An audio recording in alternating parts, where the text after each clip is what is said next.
Kwa majina naitwa Ajira Bichebo, ni mwenyekiti wa chama hiki mwanamke wa thamani. Leo nimeungana na wanawake wenzangu kutoka sehemu mbalimbali kufurahia siku yetu ya leo, siku ya mwanamke duniani.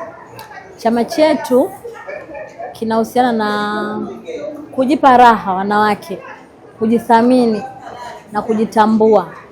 Na wanawake tunaweza, kwa sababu huko kwenye chama chetu tuna kazi mbalimbali.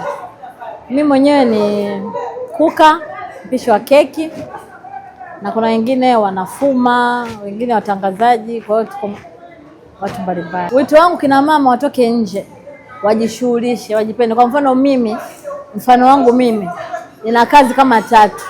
Mimi ni mpishi wa keki, mimi nina saluni, mimi nina mgahawa. Kwa hiyo na shughuli kama 3. Kwa hiyo najishughulisha sehemu mbalimbali. Kwa hiyo wanawake wenzangu pia na wao wajishughulishe na shughuli ndogo ndogo ili kusudi kuweza yani kueneza wito kwa wanawake wengine kwenye jamii. Mwanamke ni mama, ni moyo na ni wa thamani kwenye hii dunia. Mimi naitwa Bladina Lukendo, ni mbeba maono wa umoja wa mwanamke wa thamani na pia ni katibu wa umoja huo mwanamke wa thamani. Lengo hasa la umoja wetu ni kuhusiana na kujipa amani. Kuna wanawake wengi wamebeba mizigo, yani watu wana maumivu ya maisha, wana maumivu ya kwenye ndoa, wana maumivu mengi.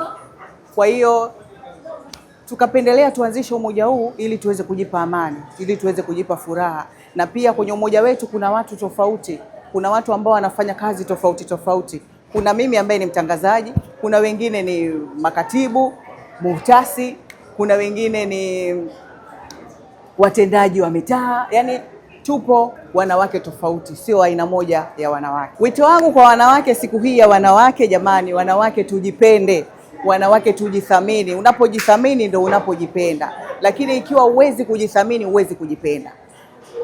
Kauli mbiu ya mwaka huu 2026 kutoka kwetu sisi wanawake wa thamani, mwanamke wa thamani jipende, mwanamke wa thamani jitambue. Kwa Salma Abdalla Chapa ni mmoja kati ya wajumbe katika kundi hili. Kiukweli kundi hili tunashukuru, lina manufaa makubwa sana kwa wanawake.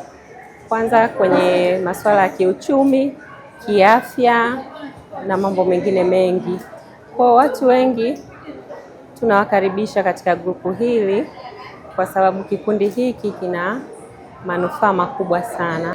Ushauri wangu ni kwamba kwanza mwanamke anatakiwa kujithamini, ujipende, ujijali na ujikubali. Hicho ndio kitakachokusaidia uweze kufika mbali. Pili, tusiache kumuomba Mwenyezi Mungu kama wanawake. Na ndio maana kama siku kama ya leo tunakutana ili kuweza kukumbushana mambo mengi, kwa sababu mama anaweza kawa kiongozi, mama anaweza kawa mfanyabiashara, mama anaweza kuwa mama wa nyumbani. Kwa hiyo mama anabeba dhima kubwa sana katika jamii.